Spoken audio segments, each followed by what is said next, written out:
পুলিশি হয়রানি, ফেরিঘাটে চাঁদাবাজি বন্ধসহ ১২ দফা দাবিতে দক্ষিণ পশ্চিমাঞ্চলের ২১ জেলায় পরিবহন ধর্মঘটের দ্বিতীয় দিন চলছে। ধর্মঘটের ফলে বেনাপোল বন্দর, সাতক্ষীরার স্থলবন্দর ও মংলা বন্দরে মালামাল পরিবহন ও সরবরাহ বন্ধ রয়েছে। দক্ষিণ পশ্চিমাঞ্চলের ২১ জেলার পণ্য পরিবহন মালিক শ্রমিক ঐক্য পরিষদ এই ধর্মঘটের ডাক দেয়। ধর্মঘটের কারণে বন্দরে পচনশীল পণ্য নষ্ট হতে শুরু করেছে।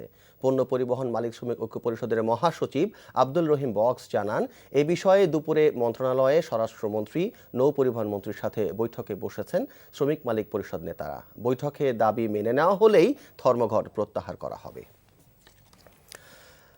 ধর্মঘটের খবর জানাতে খুলনা থেকে সরাসরি যোগ দিচ্ছেন আমাদের স্টাফ করেসপন্ডেন্ট আবু তৈয়ব। ধর্মঘটের সবশেষ পরিস্থিতি আমাদেরকে জানান। হ্যাঁ মনিরুল, আপনি খবরে যেমনটি বলছিলেন একটু আগে আব্দুল গফফার বিশ্বাস এই পরিবহন মালিক আহ্বায়কের সাথে আমার কথা হয়েছে। তিনি বলেছেন কোনে একটা স্বরাষ্ট্র মন্ত্রণালয়ে তারা মিটিং শুরু করেছেন, তাদের ২০ সদস্যের প্রতিনিধি নিয়ে ত্রিপক্ষীয় বৈঠক সেখানে চলছে। আর এদিকে খুলনার সর্বশেষ অবস্থা, খুলনা মহানগরীর পেট্রোল পাম্পগুলোতে দুপুর ১২টার পর থেকে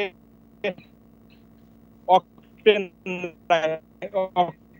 সংকট দেখা দিয়েছে। পরিবহন মালিক শ্রমিক ছিল সেটা তারা আজকে প্রতিহত করেছে। আজকে আমি যেখানে দাঁড়িয়ে আছি কদমতলায়, এখানে চারটি ট্রাক আসলে ট্রাক শ্রমিকরা তাদেরকে প্রতিহত করে এবং সেটা হয়। এছাড়াও নগরীর ওই ঘাটগুলিতে সার পরিবহনের জন্য শত শত ট্রাক অপেক্ষা করছে। সবাই এখন তাকিয়ে আছে স্বরাষ্ট্র মন্ত্রণালয়ের বৈঠকের দিকে। স্বরাষ্ট্র মন্ত্রণালয়ের বৈঠকে ফলপ্রসূ হলে এটা স্ট্রাইক প্রত্যাহার হবে। ফলপ্রসূ না হয় তাহলে হয়তো এই পরিবহন ধর্মের সাথে অন্যান্য পরিবহনের যোগ হতে পারে, এমনটি আমাকে জানিয়েছেন আব্দুল গফফার বিশ্বাস। মূল এই ছিল সর্বশেষ। তৈয়ব, আপনাকে ধন্যবাদ।